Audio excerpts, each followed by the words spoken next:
IMF के कोल programme के बगैर गुजारा नहीं हो सकता। सियासी इख्तलाफात भुलाकर कौमी मफाद के लिए मिलकर चैलेंजेस से लड़ना होगा।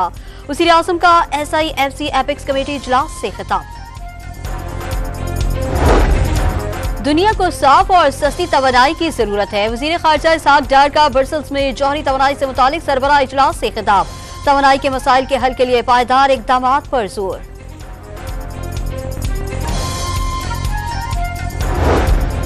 एशियाई तरक्याती बैंक की पाकिस्तान को माली मुआवनत जारी रखने की यकीन दहानी। IMF मुआहदे से मार्केट में मस्बत पैगाम गया।